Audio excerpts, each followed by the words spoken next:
100हून अधिक महिलांचं लैंगिक शोषण, गुपचूप चित्रीकरणही करायचा, स्वतःच्या फोनमध्ये हे सर्व व्हिडिओ सेव्ह करण्याची आणि पाहण्याची वृत्ती आणि 2003 पासूनची ही प्रकरणं. मात्र शेवटी स्वतःच केलेल्या फिर्यादीतून थेट आरोपी बनला. तुम्हाला वाटलं असेल ना, हा सगळा प्रकार नाशिकच्या भोंडू अशोक खरातचा आहे? नाही, पण हा विषय वेगळा आहे. नाशिक मधल्या एका कथित व्यावसायिक, सामाजिक कार्यकर्ता आणि स्वयंघोषित पत्रकार रवींद्र एरंडे याचे हे कारनामे. भोंडू अशोक खरात प्रकरण अजून ताजं असतानाच आता त्याच धर्तीवरचं आणखी एक गंभीर प्रकरण उघड झालं आहे. पण ते कसं? रवींद्र एरंडे नेमका आहे तरी कोण आणि हे नेमकं प्रकरण काय आहे, सविस्तर जाणून घेऊयात या व्हिडिओतून. नमस्कार, मी वृंदालासे आणि कॅमेरावर आहे जयेश पाटील. तर या प्रकरणाची सुरुवात झाली ते एका ब्लॅकमेलिंग तक्रारीपासून. रवींद्र एरंडे यांनी सातपूर पोलीस ठाण्यात त्याच्या कार्यालयातून त्याची टॅब चोरीला गेल्याची तक्रार दिली होती. तक्रारीत नमूद करण्यात आल्याप्रमाणे त्या टॅब मध्ये त्याचे काही वैयक्तिक फोटो आणि व्हिडिओज होते, ज्याच्या आधारे काही अज्ञात व्यक्ती त्याला धमकावत होती. या प्रकरणात त्याच्याकडून तब्बल 12 लाख रुपयाची मागणी करण्यात आली होती. या तक्रारीनंतर सातपूर पोलीस आणि स्थानिक गुन्हे शाखेने तपास सुरू केला. याआधीही तक्रारदाराने 10,000 रुपये खंडणी संबंधित दिले होते. सातपूर पोलीस आणि स्थानिक गुन्हे शाखेच्या वतीने या प्रकरणाचा समांतर तपास सुरू करण्यात आला.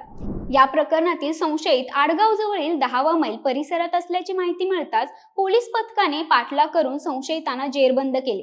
पोलिसांनी कारवाई करत आकाश बकरे, प्रकाश पानपाटील, सूरज गवई आणि श्रीपाद चिंदे या 4 संशयितांना अटक करून न्यायालयात हजर केले असता न्यायालयाने त्यांना 7 एप्रिल पर्यंत पोलीस कोठडी सुनावली. मात्र इथूनच या प्रकरणाला एक मोठं आणि धक्कादायक वळण मिळालं. तपासादरम्यान समोर आलं की ज्याने तक्रार दिली तोच या प्रकरणातील मुख्य आरोपी आहे. पण ते कसं? तर हे सर्व प्रकरण सुरू असतानाच एका पीडित महिलेने रवींद्र एरंडे याच्या विरोधात तक्रार दाखल केली होती. एरंडे हा सातपूर परिसरातील कथित पत्रकार आणि सामाजिक कार्यकर्ता म्हणून ओळखला जातो. एवढंच नाही तर एरंडे याची महिला सबलीकरणासाठी सातपूर येथे एक संस्था देखील आहे. मात्र या संस्थेआडूनच तो ही घाणेरडी कृत्य करायचा. पीडित महिलेने दिलेल्या तक्रारीनुसार रवींद्र एरंडे याने तिच्या मुलाला सरकारी नोकरी लावून देण्याचं आमिष दाखवलं. तुमचं भविष्य उज्ज्वल करून देतो असं सांगत तिला विश्वासात घेतलं. त्यानंतर नाशिक आणि इगतपुरी परिसरातील विविध हॉटेल्समध्ये नेऊन वारंवार लैंगिक शोषण केल्याचा गंभीर आरोप करण्यात आला आहे. इतकंच नाही तर या सर्व प्रकरणाचं गुप्त चित्रीकरण केल्याचाही खुलासा झाला आहे. संशयित आरोपी रवींद्र एरंडे देखील आता पोलिसांच्या ताब्यात असून सातपूर मधील या घटनेत तक्रारदारच आरोपी निघाल्याने एकच खळबळ उडाली आहे. पोलिसांनी एरंडेकडून 4 मोबाईल फोन, 2 पेन ड्राईव्ह आणि 1 मेमरी कार्ड जप्त केलं आहे. तपासादरम्यान समोर आलेली सर्वात धक्कादायक बाब म्हणजे या सर्व डिव्हाइसेस मध्ये तब्बल 121 अश्लील व्हिडिओ सापडले आहेत. हे व्हिडिओज 2003 ते 2024 या कालावधीतील असल्याची माहिती समोर येत आहे. म्हणजेच हा प्रकार गेली अनेक वर्षांपासून सुरू होता. याशिवाय पोलिसांनी जप्त केलेल्या टॅबमध्ये 76 आक्षेपार्ह व्हिडिओ सापडल्यामुळे या प्रकरणाचं गांभीर्य आणखी वाढलं आहे. या व्हिडिओची पडताळणी सध्या सुरू असून यामध्ये किती महिला पीडित आहेत याचा शोध घेतला जात आहे. प्राथमिक अंदाजानुसार 100हून अधिक महिलांचं शोषण झाल्याची शक्यता आहे. या प्रकरणातील पीडित महिलांमध्ये अंगणवाडी सेविका, आशा वर्कर्स, खाजगी कंपनीतील कामगार आणि घरकाम करणाऱ्या महिलांचा समावेश असल्याचं माध्यमांवरून समजत आहे. म्हणजे समाजातील दुर्बल आणि गरजू घटकांना टार्गेट करून त्यांचं शोषण केल्याचा आरोप आता एरंडेवर करण्यात आला आहे. पोलिसांनी या प्रकरणात रवींद्र एरंडे याच्या विरोधात लैंगिक शोषण आणि अनुसूचित जाती जमाती अत्याचार प्रतिबंधक कायद्याअंतर्गत गुन्हा दाखल करण्यात आला आहे. तसेच अश्लील व्हिडिओची विक्री ब्ल्यू फिल्म स्वरूपात करण्यात आली आहे का आणि या व्हिडिओच्या माध्यमातून महिलांना ब्लॅकमेल करून त्यांच्याकडून पैसे उकळले जात होते का याचाही तपास सुरू आहे.